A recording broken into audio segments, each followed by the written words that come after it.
கருணையை தன் மீது கடமையாக்கி கொண்ட எல்லாம் வல்ல ஏக இறைவனாகிய சர்வ வல்லமை படைத்த அல்லாஹ்வின் நல்லடியார்களே, கண்ணியமானவர்களே, சத்திய மார்க்கமாம் இஸ்லாத்தை ஏற்றுக்கொண்ட நன்மக்களே, சகோதரர்களே, சகோதரிகளே,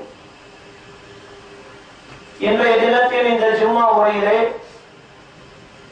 அல்லாஹ்வுடைய வேதமான திருக்குர்ஆனின் போதனைகளாகவும் அல்லாஹ்வுடைய தூதர் நபிகள் நாயகம் ஸல்லல்லாஹு அலைஹி வஸல்லம் அவர்களின் உபதேசங்களாகவும் நாம் அறிந்து கொள்ள இருக்கின்ற செய்தி என்னவென்றால், சப்தம், ஓசை என்று சொல்கின்றோமே, சவுண்ட், எழுப்பக்கூடிய ஒலி. இந்த சப்தம் குறித்து இஸ்லாம் சொல்லக்கூடிய ஒரு செய்தி, முக்கியமான ஒரு செய்தி உண்டு. அது செய்தி மட்டுமல்ல, ஒவ்வொரு மனிதனுக்கும் அது ஒரு எச்சரிக்கை. ஒரு சப்தம், ஒரு எச்சரிக்கையை அல்லாஹ் தருகின்றான். அந்த சப்தத்திற்கு நாம் தயாராகி விட்டோமா? அந்த சப்தத்தை செவியேற்பதற்கு நாம் நம்முடைய வாழ்க்கையை அமைத்துக் கொண்டு விட்டோமா என்பது குறித்து இன்ஷா அல்லாஹ் இன்றைய தினம் நாம் அறிந்து கொள்ள இருக்கின்றோம்.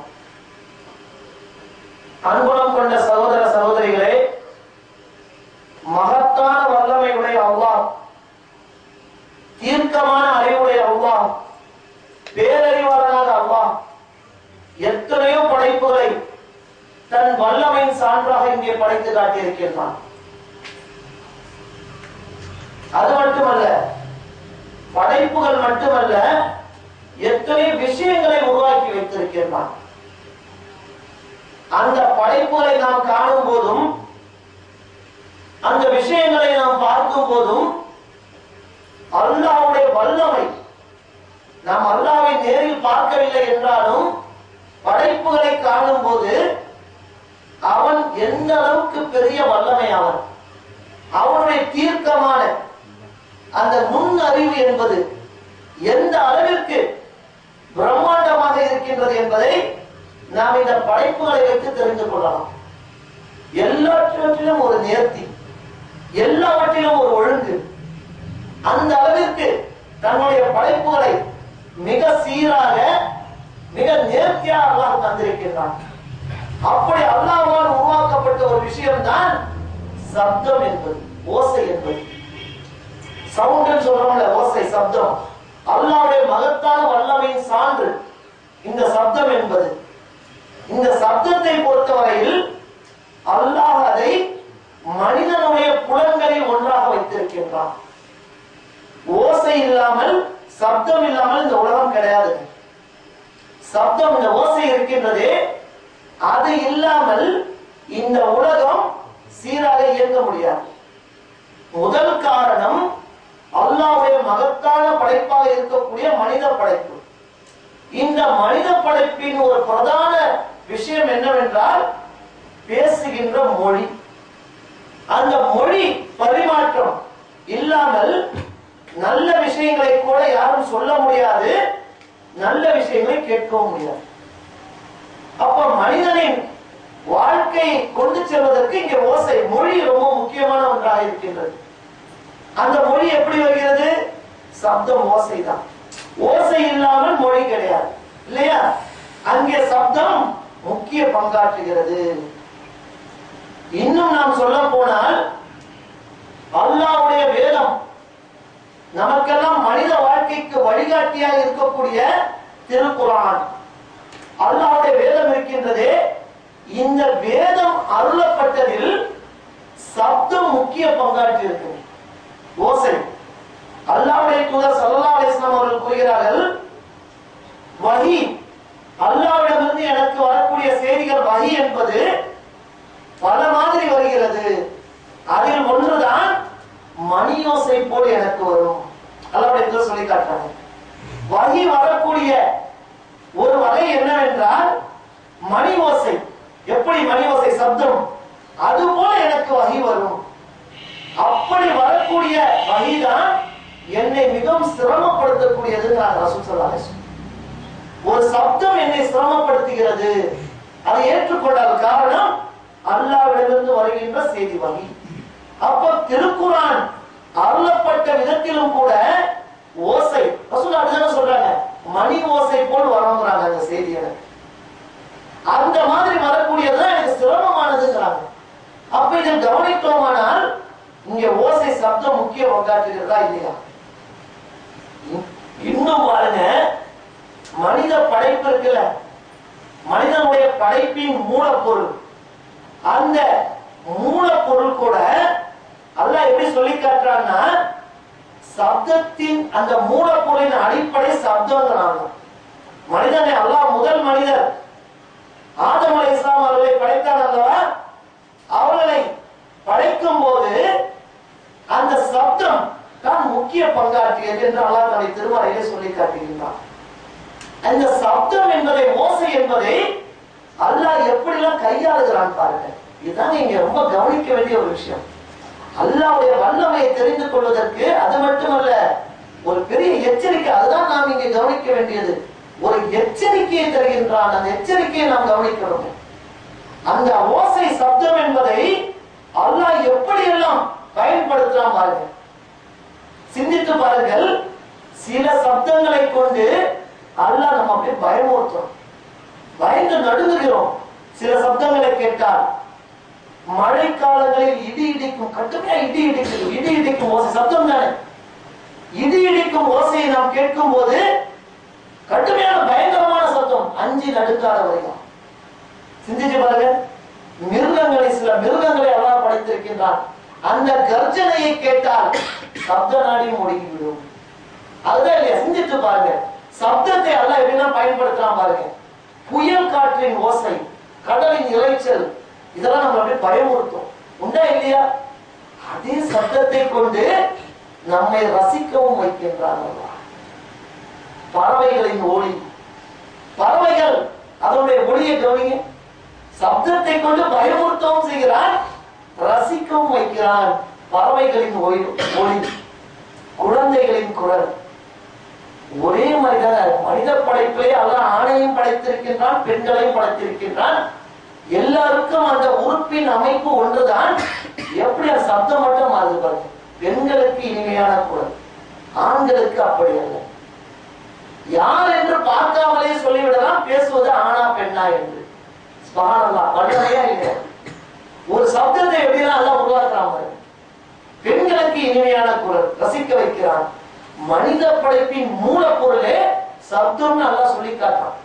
55வது அத்தியாயம் 14வது வசனத்தில் அல்லாஹ் சொல்லி காட்டுகிறான், خلقல் இன்சான மின் ஸல்ஸாலின் கல் ஃபஹார். சுட்டெடுத்த மண்பாண்டத்தை போல் தட்டினால் சத்தம் வரக்கூடிய களிமண்ணை கொண்டுதான் உங்களை படைத்தேன். அல்ல, அந்த மண்ணால் மனிதர்கள் படைக்கப்பட்ட மூலப்பொருள் மண் என்பதை நாம் அறிவோம். அந்த மண்ணின் தன்மை அல்லாஹ் எப்படி சொல்லி காட்டுறான் பாருங்க. ஹலக்கல் இன்சான, மனிதனை படைத்தோம், மின் ஸல்ஸாலின் கல் ஃபஹார், சத்தம் வரக்கூடிய மண்ணுங்கிற அல்லாஹ். அந்த படைப்பின் மூலமே எப்படி இருக்கு பாருங்க, சப்தம். அப்ப இந்த சப்தத்தை கொண்டு அல்லாஹ் படைக்கவும் செய்வான், அழிக்கவும் செய்வான். சப்தத்தை கொண்டு மனிதனை படைத்ததாக சொல்லக்கூடிய அல்லாஹ் அந்த ஒரு சப்தம் தான் ஒரு சமுதாயத்தை அழித்து விடுறாங்க. இதெல்லாம் நமக்கு படிப்பினை. 36வது அத்தியாயத்துல 13வது வசனத்துல அல்லாஹ் ஒரு சம்பவத்தை சொல்லி காட்டான். ஒரு ஊர்வாசிகள் இருந்தார்கள், ஒரு சமுதாயம் இருந்தது. அந்த சமுதாயத்தை பற்றி அல்லாஹ் சொல்லும் போது கூறுகின்றான், ஒரு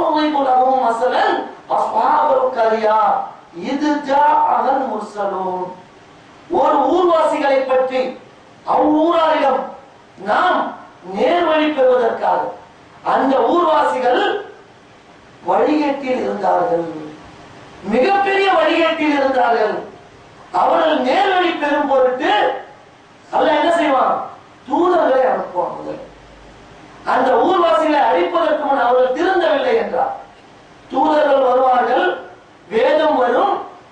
இதற்கு பிறகும் ஒரு சமுதாயம் திருந்தவில்லை என்றால், ஒரு சமுதாயம் திருந்தவில்லை என்றால் அல்லாஹ் ஒட்டுமொத்தமா அழிச்சுவான். அதன் அல்லாஹ் தூதர்களை அனுப்புவான். அல்லாஹ் சொல்லி காட்டுகின்றான், தூதர்களை அனுப்பினோம். இந்த ஊர்வாசிகளுக்கு எப்படின்னா, ஒரு தூதர் இருக்காங்க, முதல்ல 2 தூதர்கள் வராங்க. தூதர்களின் பெயர் அல்லாஹ் இங்கே குறிப்பிடல. 2 தூதர்களை அந்த சமுதாயத்திற்கு நாம் அனுப்பிய போது என்ன நடந்தது என்பதை நபியே நீர் உதாரணமாக கூறுவீராக.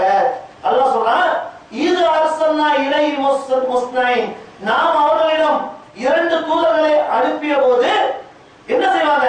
ஃபகதபுஹுமா, அவர்கள் இருவரையும் இவர்கள் பொய்யாக்கினார்கள். அல்லாஹ் 2 தூதரை அனுப்புறான், நேர்வழி பெறல, தூதர்களை பொய்யாக்குகிறார்கள். அல்லாஹ் இன்னும் என்ன செய்யறான்னா, எனவே 3வது ஒரு தூதரை அனுப்பினோம். 2 பேர் பத்தல, 2 தூதர்கள் வராங்க. மக்கள் நேர்வழி பெறல, எடுத்துக்கொள்ளவில்லை. அல்லாஹ் கூறுகின்றான், 3வது ஒரு தூதரை அனுப்பினோம். அவர்கள் அந்த தூதர்கள் கூறினார்கள், இன்னா இலைக்கும் முர்சலூன், நாங்கள் உங்களுக்காக அனுப்பப்பட்ட அல்லாஹ்வின் தூதர்கள் என்று அவர்கள் இந்த சத்திய மார்க்கத்தை எடுத்து வைத்த போது காலு, அதற்கு அந்த ஊர் மக்கள் கூறினார்கள், மா அன்தும் இல்லா பஷரும் மிஸ்லுனா, எல்லாரும் கூறுவதை போன்றுதான் கூறினார்கள், நீங்கள் எங்களை போன்ற மனிதர்களை என்று வேறு இல்லை, எங்களை போன்ற மனுஷங்க தான் நீங்க, வேறு இல்லை. வமா அன்ஸலர் ரஹ்மானு மின் ஷைஅ, அர் ரஹ்மான் உங்கள் மீது எதனையும் இறக்கி வைக்கவில்லை. பொய் சொல்லுகிறீர்கள், அவங்க சொல்றாங்க, உங்கள் மீது எதையும் இறக்கி வைக்கவில்லை. இன் அன்தும் இல்லா தக்ஸிபூன், நீங்கள் பொய் சொல்லுகிறீர்களே தவிர வேறில்லை. அதற்கு அந்த தூதர்கள் கூறினார்கள், எங்கள் மீது கடமை தெளிவாக எடுத்து சொல்வதுதான், சத்தியத்தை எடுத்து சொல்வது. அல்லாஹ் ஒருவனே, மார்க்கம் ஒன்றே, மறுமை நம்புங்கள், உங்களுக்கு மறுமை வாழ்க்கை இருக்கின்றது, அல்லாஹ்வுக்கு அஞ்சி நடந்து கொள்ளுங்கள், இப்படி தூதை எடுத்து சொல்வதை தவிர எங்கள் மீது வேறு கடமை இல்லை. அதற்கு அந்த மக்கள் கூறினார்கள், இன்னா துதையர்னா பிக்கும், நாங்கள் உங்களை கெட்ட சகுனமாக பார்க்கிறோம். எப்படி வழியேற்று பேசுறாங்க பாருங்க. எந்த அளவுக்கு அந்த தூதர்களை சொன்னாங்கன்னா, நீங்கள் தரித்திரம் பிடித்தவர்கள். யாரை கூறுகிறார்கள்? அந்த தூதர்களை பார்த்து சொல்றாங்க, அல்லாஹ்வுடைய தூதர்களை பார்த்து சொல்றாங்க, உங்களை நாங்கள் கெட்ட சகுனமாக தரித்திரம் பிடித்தவர்களாக பார்க்கிறோம். இதிலிருந்து நீங்கள் விலகிக் கொள்ளாவிட்டால் கல்லால் எரிந்து கொள்வோம், இன்னும் துன்புறுத்தும் வேதனையும் செய்வோம், உங்களுடைய பிரச்சாரத்திலிருந்து விலகிக் கொள்ளுங்கள். அந்த மக்கள் எச்சரிக்கிறார்கள். இதுவும் பத்தாது என்று 3 தூதர்கள் வராங்க. அந்த மக்கள் நேர்வழி பெறல, சத்தியத்தை எடுத்துக்கொள்ளவில்லை. அடுத்தது பாருங்க, அல்லாஹ் கருணையாளர்னா கருணையாளர். இன்னொரு தூதர் அல்லாத ஒரு நல்ல மனிதர், இஸ்லாத்தை ஏற்றுக்கொண்ட ஒரு நல்ல மனிதர், அவர் அந்த ஊரின் கடைக்கோடியிலிருந்து ஓடி வர, அவர் ஓடி வந்து சொல்கிறார் அவர், என் சமூகத்தாரே, இந்த தூதர்கள் சொல்வதை கேளுங்கள், இவர்கள் உங்களுக்கு சத்தியத்தை சொல்கிறார்கள், இதில் நேர்வழி உள்ளது, அல்லாஹ்வை மட்டுமே வணங்குங்கள், அதற்காக இவர்கள் எந்த கூலியையும் உங்களிடத்திலே கேட்கவில்லை, அல்லாஹ்வை தவிர யாரையும் எதனையும் வணங்கினால் அது பகிரங்கமான வழிகேடு, எனக்கு செவி சாயுங்கள், இந்த தூதர்கள் சொல்வதை கேளுங்கள். யார் சொல்கிறார்? 4வதாக கடைக்கோடியிலிருந்து ஓடி வந்து ஒரு மனிதன் நல்ல விஷயத்தை எடுத்து சொல்கிறார். தூதர்களையே நம்பாத இந்த மக்கள் இந்த மனிதர் கேட்பாங்கன்னா உடனே அவரை கொலை செய்து விடுகிறார்கள். சொல்லிக் கொண்டிருக்கும் போதே அவருக்கு எவ்வளவு பெரிய அநியாயம். அப்ப அந்த சமுதாயத்தின் அநியாயத்தை பாருங்க, இதில் படிப்பினை இருக்கின்றது நமக்கு. அந்த மனிதரை உடனே கொலை செய்து விடுகிறார்கள். அல்லாஹ் சொல்கின்றான், நீங்கள் சொர்க்கத்தில் நுழையுங்கள். உடனே அல்லாஹ் ஷஹீதாக்கி சொர்க்கத்தில் நுழைத்தான். நேரடி சொர்க்கம். அல்லாஹ் தன்னுடைய திருமலையிலே சொல்லி காட்டுகின்றான், சொர்க்கத்தில் நுழைவாயாக என்று அவருக்கு சொல்லப்பட்டது. அங்க போனவொன்னு அவர் கூறினாராம், அவர் கூறினார், யாழைத்த கௌமி யாழவன், என்னுடைய வழிகட்ட என்னுடைய சமுதாயமே, அல்லாஹ் எனக்கு தந்த இந்த மாபெரும் நிலையை நீங்கள் அறிந்து கொள்ள வேண்டுமே. அவர் அங்கலாய்க்கிறார். அவர் நினைக்கிறார், அல்லாஹ் எனக்கு தந்த இந்த மகத்தான விஷயத்தை உங்களுக்கு எல்லாம் தெரியாதா, நீங்கள் அறிந்து கொள்ள வேண்டுமே என்று அந்த மனிதர் கூறினார். மிகப்பெரிய அநியாயம் செய்த இந்த சமுதாயம். அநியாயமா இல்லையா? சத்தியத்தை எடுத்து சொன்ன ஒரு மனிதரை அந்த சமுதாயமே கூடி கொலை செய்கிறது, அவர் சொர்க்கத்தில் நுழைகிறார். இதற்கு மேல் அல்லாஹ் அந்த சமுதாயத்தை விட்டு வைப்பானா? எத்தனையோ சமுதாயத்தங்க அல்லாஹ் எப்படி எப்படி அழிச்சிருக்கான். நீரால் அழித்திருக்கின்றான். நூஹ் நபி சமுதாயத்தை நீரை கொண்டு அழித்திருக்கின்றான், பூகம்பத்தால் அழித்திருக்கின்றான், புயல் காற்றால் அழித்திருக்கின்றான். ஆது சமுதாயத்தை மலட்டு காற்றால் அழித்திருக்கின்றான்.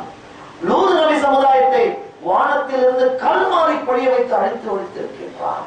ஊரையே புரட்டி போட்டுருக்கான். இந்த சமுதாயத்தை அல்லாஹ் எப்படி அழிச்சான் தெரியுமா?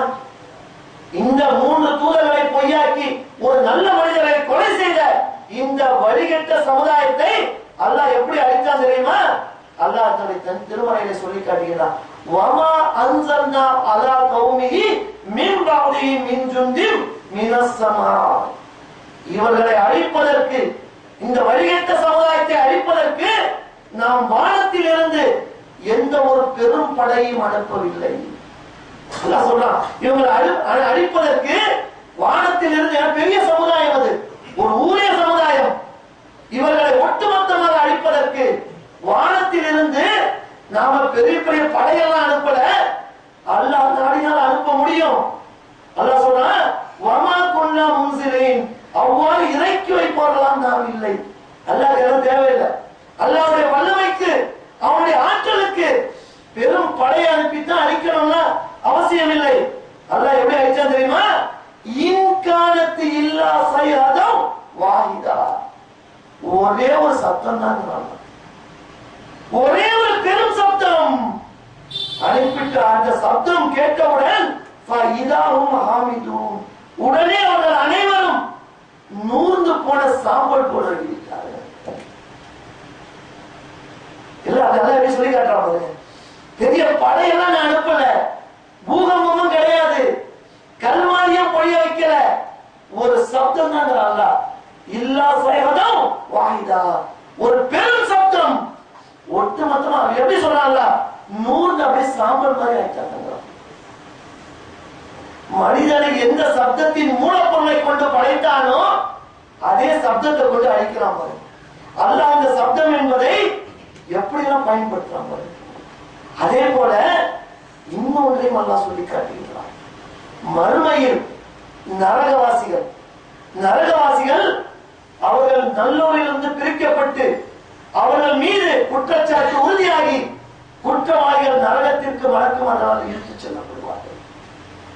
அந்த நரகத்தை, எவ்வளவு பெரிய நரகம், நரகத்தின் வர்ணனை மிகப்பெரிய நரகம், சாதாரணமானது அல்ல. அந்த கொழுந்து விட்டரின் நெருப்பை கொண்ட நரகம். அந்த நரகத்திற்கு மலக்குமார்கள் அந்த குற்றவாளிகளை இழுத்துச் செல்லும் போது அல்லாஹ் சொல்லி காட்டான், அவர்கள் நரகத்துக்கெல்லாம் போவதற்கு முன்பே, நரகத்தில் போய் விழுந்து அதில் துன்பங்களை அனுபவத்திற்கு முன்பே ஒரு சப்தத்தை கேட்டு சப்த நாடி ஒடுங்கிடும். அல்லாஹ் நம்மளெல்லாம் காப்பாற்றுங்க. அந்த சப்தத்தை நாம காதால் கேட்டு விடக் கூடாது. அந்த நரகத்தை நோக்கி செல்லும் போதே அந்த சப்தமே பயங்கரமா இருக்கும். எப்படி என்றால் மாறாக எவர்கள் மறுமை நாளை பொய்யாக்குகின்றனர், அவர்கள் மறுமை நாளை பொய்யாக்குகின்றனர். அந்த நாளை பொய்யாக்குகிறவனுக்கு கொழுந்து விட்டு ஏறும் நரகத்தை நாம் தயார் செய்து வைத்திருக்கின்றோம். நரகத்திற்கு இழுத்துச் செல்லப்படும் போது மிக தொலைவான தூரத்தில் நரகத்தை காணும் போதே அந்த சப்தத்தை அவர்கள் கேட்பார்கள். நரகத்துல சப்தம் என்ன தெரியுமா? என்ன நரகத்துடைய சப்தம்? அந்த நெருப்பின் கொந்தளிப்பு, அந்த நெருப்பு மூச்சு விடும் பேரிடர். ஒரு இடத்துல 10 குடிசை தீப்பற்றி எரிஞ்சுன்னு வச்சுங்க. ஒரு 20 குடிசைகள் மிகப்பெரிய தீவி கொழுந்து விட்டு எரியுதுன்னா அந்த சப்தத்தை கேட்டிருக்கீங்கன்னா வேறு இறைச்சலா இருக்கும். தீயின் சப்தம் பயமுறுத்தும். நம்ம அந்த அனுபவத்தை உணர்ந்து பாருங்க. சாதாரண நெருப்பில் சத்தம் தெரியாது. ஒரு மிகப்பெரிய ஊரு, ஒரு மிகப்பெரிய இடம், பற்றி கொண்டு எரியும் போது சமயத்தில் காடுகள் பற்றி கொண்டு எரியும். காடுகள், அந்த காடுகள் பற்றி கொண்டு எரிவதை தொலைக்காட்சியில் காட்டுவார்கள். சமயத்தில் அந்த சப்தத்தை கேட்டு பாருங்க, தொலைக்காட்சியில் பயங்கரமா இருக்கும் சப்தம். அப்படி என்றால் நரக நெருப்பு இதை விட 70 மடங்கு அதிகமானது அந்த வெப்பம். அப்ப அந்த சப்தத்தை கேட்டு அல்லாஹ் சொல்லுகின்றான், இவர்கள் சப்த நாடில் ஒடுங்கிவிடும். அங்க போய் நரகத்துல போட வேணாம் அல்லாஹ், இந்த சப்தமே போதும் அவங்களுக்கு. எவ்வளவு பெரிய அதாவில் தாங்கள் விழப்போகிறோம் என்பதை அந்த சப்தம் முன்னறிவிப்பு செய்துவிடும். அதை விட கடைசி அல்லாஹ் எச்சரிக்கிறான், ஒரு சப்தம் இருக்கிறது, அந்த சப்தத்திற்கு நீங்கள் தயாராகிவிட்டீர்களா? ஒவ்வொரு மனிதனின் தலையெழுத்தையும் நிர்ணயிக்க போகின்ற ஒரு சப்தம், ஒவ்வொரு மனிதனின் இறுதி அத்தியாயத்தை எழுத போகின்ற ஒரு சப்தம், ஒரு வாழ்க்கையிலிருந்து இன்னொரு வாழ்க்கைக்கு அவனை தயார்படுத்தக்கூடிய ஒரு சப்தம். அது என்ன சப்தம்? அல்லாஹ் சொல்றான், சூர் ஊதப்படும் சப்தம். கேள்விப்பட்டிருக்கோமா இல்லையா? சூர், ஒரு மலக்கு தயாராக நின்று கொண்டிருக்கிறார். அல்லாஹ்வுடைய கட்டளை எதிர்பார்த்து தயாராக சூரை ஊதுவதற்காக தயாராக இருக்கிறார். அல்லாஹ்விடமிருந்து ஒரு சமிக்கை, அல்லாஹ்விடமிருந்து ஒரு தகவல் வந்தவுடனே அந்த சூரை ஊதி விடுவார். சூர் என்ன சப்தம் தானே, ஒரு சப்தம் தானே. அந்த சப்தம் தலையெழுத்தே மாற்றப்போகிறது. ஒவ்வொரு மனிதனின் இறுதி நிலையை எழுத போகிறது. அந்த சப்தத்தை எங்க நம்ம செவியுற போறோம்? 2-3 நிலைகளில் செவியுறுவோம். இன்ஷா அல்லாஹ் மறுமை வருவதற்குள் உயிரோடு இருப்பவர்கள் அந்த சப்தத்தை நேரடியாக முதலில் கேட்பார்கள். மண்ணறையில் உள்ளவர்கள் அடுத்ததாக கேட்பார்கள். அந்த சப்தம் தயாராகிவிட்டீர்களா? அல்லாஹ் சொல்றான், சூர் ஊதப்படும் நாளில் அந்த பயங்கர சப்தம் எழும்போது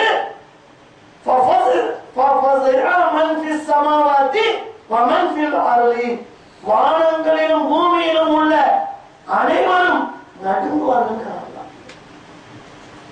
அந்த சப்தத்தை கேட்டவுடனே, எத்தனையோ சப்தத்தை கேட்டுட்டோங்க, இடி இடிக்கிற சப்தத்தை கேட்டோம், 2 கனமான பொருட்கள் பயங்கர வேகத்துடன் மோதிக்கொள்ளும் போது சப்தத்தை கேட்டோமா இல்லையா?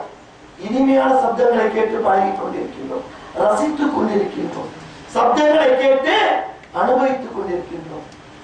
இப்படி ஒரு சப்தத்தை கேட்க போறோம். நம்ம எப்படி இருக்கோம்னா அல்லாஹ் சொல்ற, அந்த சப்தம் வானங்களிலும் பூமியிலும் உள்ள இந்த அனைவரும் இந்த சப்தத்தை கேட்டு நடுநடுங்குவார்கள். இல்லா மன்ஷா அல்லாஹ், அல்லாஹ் நாடியவர்களை தவிர. அனைவரும் அடங்கி ஒடுங்கி என்னிடத்திலே வர வேண்டும். எல்லாம் சொல்றான், இந்த சப்தத்தை கேட்டவன உங்க எல்லாம் அடங்கி ஒடுங்கி என் முன் வர வேண்டும். இன்னும் சொல்லியிருந்தாங்கன்னா,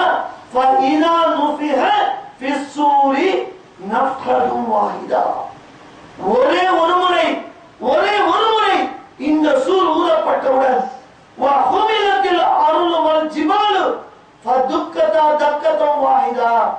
இந்த சப்தத்தை கேட்டவுடன் பூமியும் மலைகளும், மலைகள் எவ்வளவு வலிமையானது, கருங்கல்களை கொண்டு உருவாக்கப்பட்ட பெரும் மலைகள், இந்த சப்தத்தை கேட்டுங்க பூமியும் மலைகளும் உயர்த்தப்பட்டு தூள் தூளாக்கப்படுகிறார்.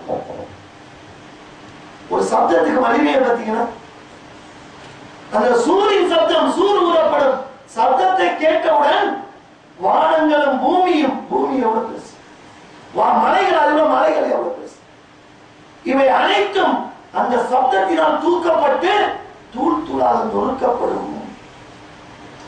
இன்னும் சொல்றாங்கன்னா, நமக்கு இந்த சப்தம் ஏற்படுத்தக்கூடிய மாற்றம் என்ன எல்லாம் சொல்லி காட்டுறான். அவர்கள் கேட்கிறார்கள், இந்த மக்கள் கேட்கிறார்கள், சத்தியம் வந்தவுடன் இந்த மக்கள் கேட்கிறார்கள், நீங்கள் கூறுகிறீர்கள் தண்டனை பற்றி, மறுமையை பற்றி கூறுகிறீர்கள், நரக நெருப்பை பற்றி கூறுகிறீர்கள், தண்டனை கிடைக்கும் சொல்கிறீர்கள், அல்லாஹ்வை தவிர வேறு யாரையும் வணங்கினால் மிகப்பெரிய அதாபு வரும் என்று சொல்கிறீர்கள். இப்படி நீங்கள் எச்சரிக்கும் இந்த தண்டனை, இந்த வாக்குறுதி எப்போது வரும்? பரிகாசமாக கேட்கிறார்கள். அல்லாஹ் சொல்லி காட்டுறான், அவர்கள் கேட்கிறார்கள் தான் ஆதல் பார்ப்பது. நீங்கள் கூறும் தண்டனை பற்றி அந்த வாக்குறுதி எப்பொழுது வரும் என்று கூறுங்கள். அல்லாஹ் கூறுகின்றான், இப்படி கேட்கிறார்களே, இவர்கள் வேறு எதையும் எதிர்பார்க்கவில்லை. இவர்கள் வேறு எதையும் எதிர்பார்க்கவில்லை. இல்லா சைஹதும் வாஹிதா, ஒரே ஒரு சப்தத்தை தவிர. அல்லாஹ் சொல்றான், இப்படி பரிகாசமா கேட்கிறீங்களா, மார்க்கத்தை கேலிக்குரியதா பார்க்கிறீங்களா? நீங்கள் எதை எதிர்பார்க்கிறீர்கள்? எதை எதிர்பார்க்கிறீர்கள்? இல்லா சைஹதும் வாஹிதா, ஒரே ஒரு சப்தத்தை தவிர. தாவுதுஹும் வஹும் யஹ்சிமூன். இது என்ன சப்தம்? அல்லாஹ் எவ்வளவு அழகா சொன்னாங்க. இது என்ன சப்தம்? முதல்ல ஒரு சூர் ஊதப்படும். மறுமை ஆரம்பித்தவுடன், அந்த சூர் ஊதப்பட்டவுடன் தான் மறுமை ஆரம்பமாகும். யுக முடிவு நாள் ஆரம்பமாகும். அந்த சூர் சப்தம் எதுவென்று இவர்கள் விவாதித்துக் கொண்டிருக்கும் போதே அது அவர்களை பிடித்துக் கொள்ளும். சப்தம் பிடிச்சுக்கோங்க. என்ன சப்தம் நீங்க பேசிக் கொண்டிருக்கும் போதே பிடித்துக் கொள்ளும். அப்போது அவர்களுக்கு மரண உபதேசம் கூறக்கூட நேரம் இருக்காது. ஒரு மனிதனுக்குங்க மரணம் நெருங்கிட்டு தெரிகிறது. கடுமையான நோயில் இருக்கிறார். நல்ல சிலருக்கு தெரியும், நம்முடைய நேரம் நெருங்கி கொண்டிருக்கிறது, நோயில் நாம் விழுந்திருக்கிறோம், வயதாகிவிட்டது, மரணத்தை எதிர்பார்த்தவர்களாக இருக்கிறோம். அப்போது என்ன செய்வார்கள் மனிதர்கள்? மரணத்தை எதிர்பார்க்கக்கூடிய மனிதர்கள் மரணத்திற்கு பிறகு உபதேசம், என்னென்ன சாசனம் செய்வார்கள், என்னென்ன செய்யணும், என்னுடைய மரணத்திற்கு பிறகு நீங்கள் என்ன செய்ய வேண்டும் என்று மரண உபதேசம் சொல்லுவதில் மக்கள் முனைவார்கள். அல்லாஹ் சொல்றான், இந்த சப்தம் கேட்ட உடனே இப்படி சொல்வதற்கு கூட உங்களுக்கு நேரம் இருக்காது. மரண உபதேசம் செய்யவும் உங்களால் இயலாது. வலா இலா அஹ்லிஹிம் யர்ஜிஊன், தங்கள் குடும்பத்தாரிடம் திரும்பி கூட நீங்க செல்ல முடியாது. அதற்குள் அழிந்து விடுவீர்கள்.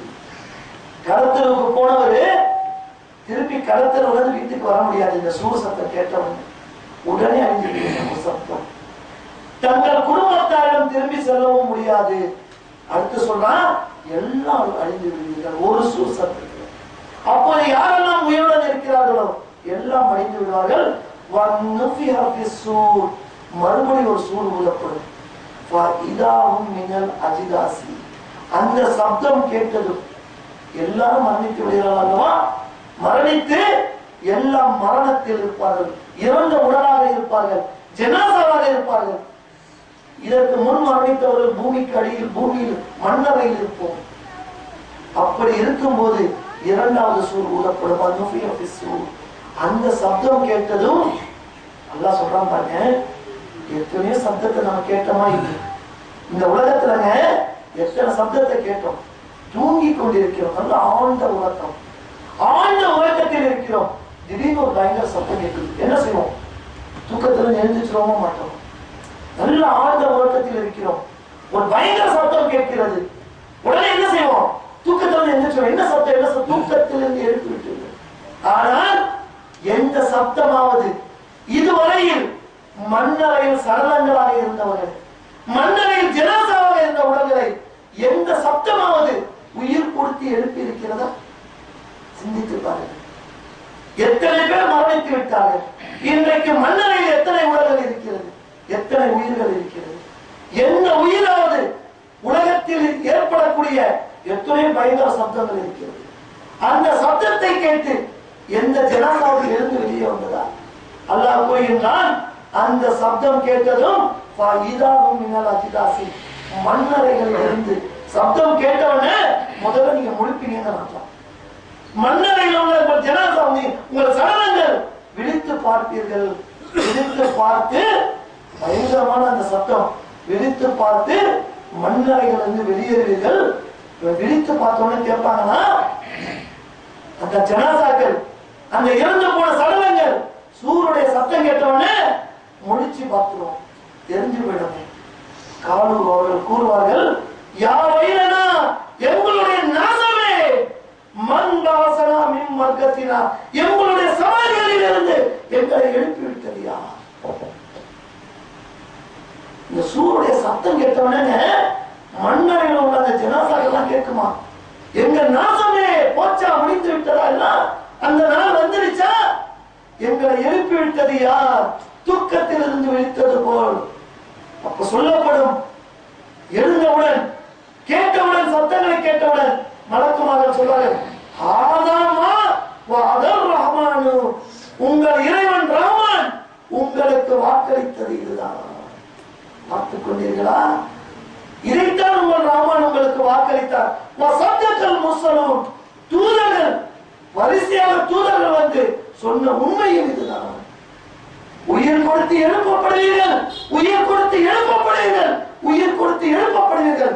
அல்லாஹ்வின் முன்பு, அர்-ரஹ்மான் முன்பு நீங்கள் நிறுத்தி விசாரிக்கப்படுவீர்கள். எத்தனை தூதர்கள் சொன்னார்கள், எத்தனை வேதங்கள் சொல்லியது. நம்பினீர்களா? இப்போது சொல்கிறீர்கள், யாவையிலனா எங்களுடைய நாசமே வந்துருச்சு. அந்த நாள் அழகா சொல்லி காட்டுவாங்க. இன்கானத்து இல்லா சயத்தம் வாயிதா, அது ஒரே ஒரு பெரும் சப்தம் தான். அல்ல சப்தத்தை தான் பேசும்.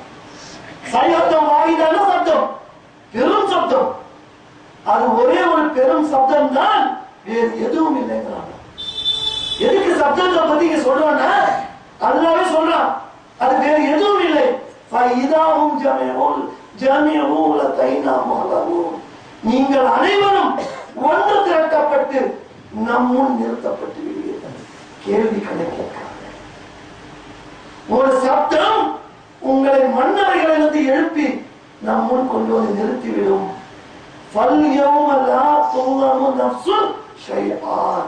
அந்த நாளில் எந்த ஒரு ஆத்மாவும் சிறிதளவும் அநியாயம் செய்யப்பட மாட்டாது.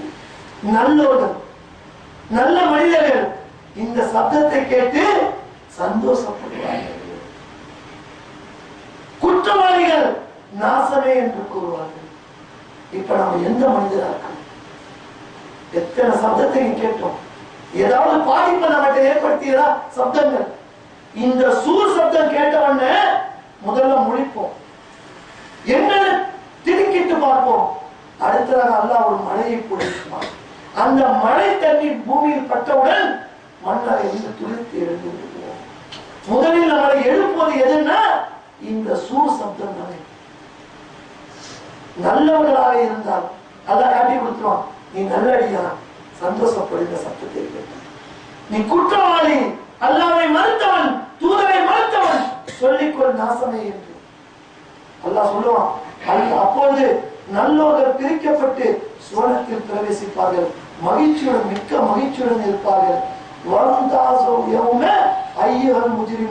குற்றவாளிகளே, அல்லாஹ் சொல்லுவான், குற்றவாளிகளே, இன்றைய தினம் நீங்கள் நல்லோரிலிருந்து பிரிந்து விடுங்கள். நவருவாங்க, நல்லவங்கிட்ட நீங்க கேள, குற்றவாளி நவரு, என்னை மறுத்தாய் உலகில் சொல்லுவாங்க. ஆதமுடைய மக்களே, நீங்கள் சைத்தானை வணங்காதீர்கள், நிச்சயமாக அவன் உங்களுக்கு பகிரங்கமானது என்று நான் உங்களிடம் உறுதிமொழி வாங்கவில்லையா? அல்லாஹ் நிறுத்தி கேட்பாங்க, சைத்தானை வணங்காத, அவன் உனக்கு பகிரங்கமான எதிரி, உறுதிமொழி உன்னிடத்தில் வாங்கவில்லையா? என்னையே வணங்குங்கள், இதுதான் நேர்வழி என்றும் நான் உங்களிடத்தில் உறுதிமொழி வாங்கவில்லையா? வேதங்கள் அதுதானே சொல்லுது. திருக்குறளை புரட்டுங்கள், என்ன சொல்லுது வேதம்? அல்லாஹ்வை மட்டும் வணங்குங்கள், சைத்தானை பின்பற்றாதீர்கள். உங்களில் பெரும்பாலானவர்களை அவன் வழிகெடுத்து விட்டான், இதனை நீங்கள் விளங்கிக் கொள்ளவும் இல்லை. ஆகவே உங்களுக்கு வாக்களிக்கப்பட்ட நரகம் இதுதான், செல்லுங்கள் என்றால் சொல்லுவான். அப்ப இந்த சப்தம், இந்த சூரியன் ஓசை கேட்பதற்கு நாம் தயாராகிவிட்டோம். மண்ணறையில போடுவாங்க, மரணம் துரத்தி கொண்டிருக்கிறது, மரணத்திலிருந்து யாரும் தப்ப முடியாது. அடுத்த வாழ்க்கை மன்னரை வாழ்க்கை, கபருடைய வாழ்க்கை. கபருடைய வாழ்க்கையில இந்த உலக வாழ்க்கையில் நல்லதை எதிர்பார்த்துட்டே இருக்கிறோம், நல்ல விஷயங்களை எதிர்பார்த்தவர்களாக திட்டங்கள் போட்டு செயலாற்றிக் கொண்டிருக்கின்றோம். மன்னரையில் என்னத்தை செய்ய முடியும்? மன்னரையில் என்ன திட்டங்கள், எதை எதிர்பார்க்க வேண்டும்? இந்த சூரியன் ஓசையை தான் எதிர்பார்த்துக் கொண்டிருக்கிறோம். அல்லாஹ் எப்ப இந்த சப்தத்தை கொடுக்க போறான்? ஏனென்றால் முடிந்து விட்டது ஒரு அத்தியாயம். அல்லாஹ் மற்றொரு வாழ்க்கையை அங்கே ஆரம்பித்திருக்கிறார். அதுதான் நிரந்தர வாழ்க்கை, அதுதான் பேரின்ப வாழ்க்கை. இந்த ஒரு சப்தம் நம்முடைய தலையெழுத்தை நிர்ணயிச்சிடும். சூரின் சப்தம், சூர் ஊதப்படும் சப்தம். இந்த சப்தத்திற்கு நாம் தயாராகி இன்றைய தினம் நம் வாழ்க்கை அமைத்துக் கொண்டிருக்கிறோமா என்பதை ஒவ்வொருவரும் சிந்தித்து பார்க்க வேண்டும். ஒரு சப்தம் கேட்டால் நமக்கு சூர் ஊதக்கூடிய சப்தம் நினைவுக்கு வரும்.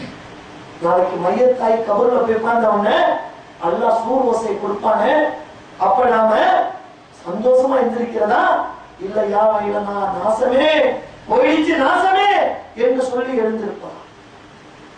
நிலையை நாம் தீர்மானித்துக் கொள்ள வேண்டும். அல்லாஹ் நம்மை காப்பாற்ற வேண்டும். நரகத்தின் ஓசையும் நாம் செவியேற்று விடக்கூடாது. சூர் ஓசை கேட்டவுடன் நம்மை நாமே சமைத்துக் கொள்ளவும் கூடாது. அப்படியெல்லாம் விலகி நல்லடியானாக அல்லாஹ் திருப்திப்பட்ட ஒரு ஆத்மாவாக நாம் அனைவரும் இருக்க வேண்டும். அப்படிப்பட்ட நல்ல நிலையை அல்லாஹ் நாம் அனைவருக்கும் தந்தரல் புரிய வேண்டும் என்று பிரார்த்தனாக முதல்வரை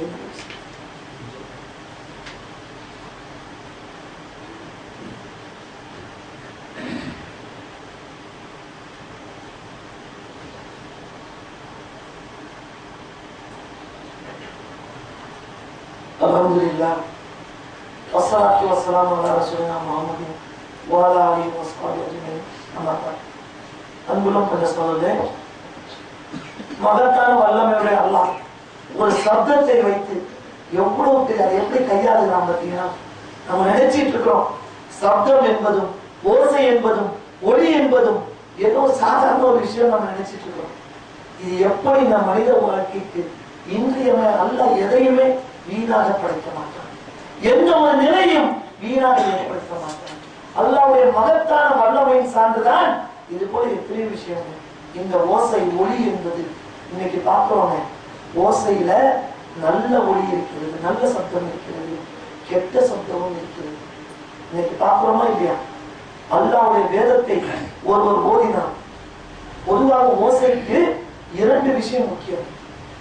ஓசை எழுப்புவதற்கு, சப்தம் எழுவதற்கு இரண்டு முக்கியம். ஒன்று, ஓசை சப்தத்தை எழுப்பக்கூடிய ஒரு பொருள் இருக்கணும், அதை கேட்கக்கூடியதற்கு ஒன்று இருக்கணும். இப்போ நாம் பேசுகிறோம், திருக்குறானை ஓதுகிறோம், இந்த ஓசையை எழுப்புவதற்கு நமக்கு வாய்களின் அமைப்பு காரணமாக இருக்கிறது. வெறும் இந்த ஓசையை எழுப்பினால் மட்டும் போதுமா? என்ன பிரயோஜனம்? இதை கேட்க வேண்டும். கேட்பதற்கு செவிப்புலனை அல்லாஹ் தந்திருக்கிறார். இந்த இரண்டு முக்கியம். ஒரு ஓசைக்கு, சப்தத்திற்கு இரண்டு அடிப்படை. ஒன்று எழுப்புவதற்கு ஒன்று தேவை, கேட்பதற்கு ஒன்று தேவை. நல்ல ஓசை இருக்கிறது, கெட்ட ஓசை இருக்கிறது. நாம் எந்த ஓசையை தேர்ந்தெடுத்துக் கொண்டிருக்கிறோம்? திருக்குறானை அழகா ஓதுகின்றது ஓசை தானே. இதை கேட்கும் போது எவ்வளவு இனிமை, நல்ல ஓசை. வாங்கு ஒலிக்கும் ஓசை கேட்கிறது. வாங்கு சொன்ன நேரடியாக பார்க்கவில்லை என்றாலும் ஓசை எங்கிருந்தாலும் கேட்கிறோமா இல்லையா? அந்த ஓசையை கேட்டவுடன் என்ன நினைப்பு வரணும்? தொழுகைக்கு அழைப்பு கொடுத்தாகிவிட்டது, உடனே கல்வியை நோக்கி விரைந்து வர வேண்டும். சப்தம் தானே.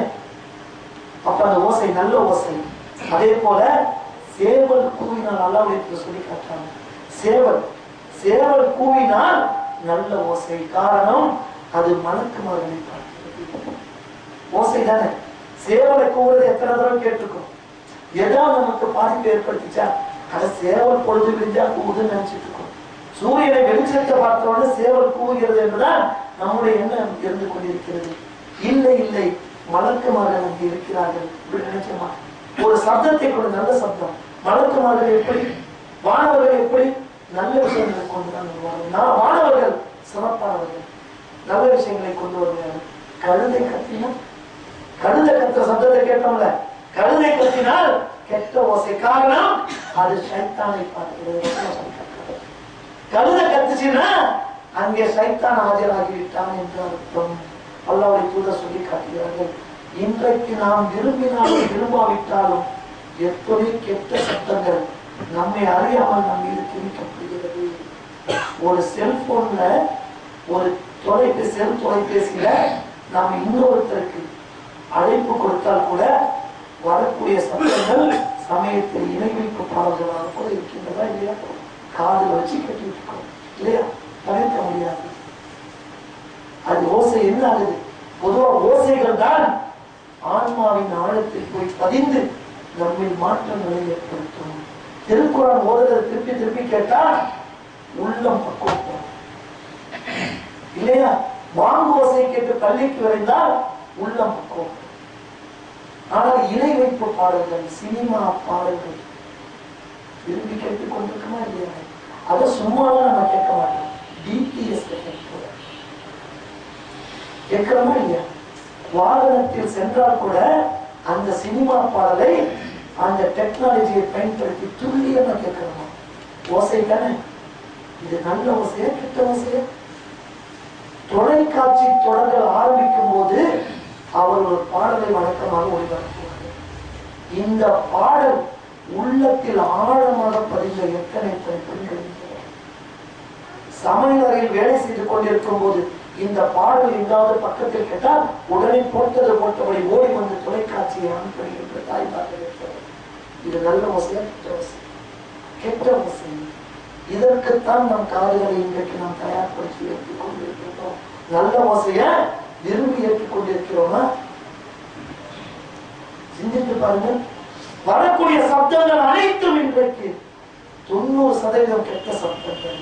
நம்மை அறியாமலே ஒரு பேருந்தில் பிரயாணித்தால் கூட நிர்பந்தத்தின் அடிப்படையில் அந்த இரட்டை அர்த்த வசன பாடல்கள், சினிமா பாடல்கள், அபத்தமான பாடல் வரிகள் நம் காதில் அதுக்கா என்ன செய்ய முடியும்? இருக்கிறதா இல்லையா? அப்படி நம் மீது திணிக்கப்படும் இந்த ஓசைகளை அல்லாஹ் என்ன பார்ப்பான்? நீ விரும்பி ஏற்றுக்கொள்கிறாயா, நிராகரிக்கிறாயா? நல்ல சினிமா பாட்டு டிடிஎஸ் எஃபெக்டோட கேட்டா என்னங்க அது இரட்டை அர்த்த வசனங்கள், பெண்களின் அங்கங்களை வர்ணித்து பாடக்கூடிய வரிகள் இருக்கிறதா இல்லையா? அது எவ்வளவு துல்லியமான விஷயம். கேட்டால் அதுல காதை எடுக்கவே மனசு இல்லை. அப்படி இன்றைக்கு சைத்தான் ஆக்கிரமித்து வைத்துக் கொண்டிருக்கிறார். அதிலிருந்து நாம் விலகுகிறோமா இல்லை அதை ரசித்து கேட்கிறோம்? இதான். ஆக இந்த சப்தத்தை பொறுத்தவரையில் நல்ல சப்தங்களை, நல்ல விஷயங்களை நாம் விரும்பி ஏற்றுக்கொள்ள வேண்டும். இது போன்ற கெட்ட சப்தங்களை ஒதுக்கிவிட வேண்டும். தொலைக்காட்சி தொடரில் வருவது அத்தனையும் அபத்தமான சப்தங்கள் உண்டா இல்லையா? நல்ல சப்தமாகலாம் அந்த தொலைக்காட்சி தொடரில் நடக்கக்கூடிய சம்பவங்கள் அனைத்துமே மிகைப்படுத்தப்பட்ட அந்த வார்த்தை பரிமாற்றங்கள், வசனங்கள் அனைத்தும் இன்னைக்கு காதல வாங்கி கொண்டிருக்கிறோமே. இதே காதுதான நாளைக்கு சூரியனுடைய ஓசையை கேட்க போகுது. இந்த காதுதானே கேட்க போகிறது, மண்ணறையில் கேட்க போகிறோம். அப்ப என்ன சொல்ல போறோம்? இந்த சப்தங்கள் ஓசைகளை இனிமே ஏற்றுக்கொண்டமே, அப்ப சூரியனுடைய ஓசை எப்படி ஏற்றுக்கொள்ள போகிறோம்? திருக்குறானை, அல்லாஹ்வுடைய வேதத்தை, அல்லாஹ்வுடைய தூதரின் பொன்மொழிகளை கேட்ட காதுகளாக இருந்தால் சூரியன் ஓசை கேட்டவுடன் சந்தோஷமாக இருந்தோம். இல்லை, இது போன்ற கெட்ட ஓசைகளை கேட்ட காதுகளாக இருந்தால் நாசமே. முடிவு செய்து கொள்ள வேண்டும். எந்த சப்தத்தை நாம் அடைய வேண்டும், எந்த சப்தத்தை இழக்க வேண்டும். இதை தெளிவாக புரிந்து கொண்டால் நல்ல விஷயங்களில் நாம் மூழ்கி இருக்க முடியும். அப்படிப்பட்ட ஒரு நிலையை அல்லாஹ் நம் அனைவருக்கும் ஏற்படுத்தி தர வேண்டும். சூரியன் ஓசை கேட்கும் போது நல்லவர்களாக நாம் எழுத வேண்டும். அல்லாஹ் அதற்குரிய தரப்புக்கு நம் அனைவருக்கும் தந்தருடைய வேண்டும் என்று பிரார்த்திப்பான உரையை நிறைவு செய்கிறேன். வாகர்தாவனா அதை நம்புகிறார்கள்.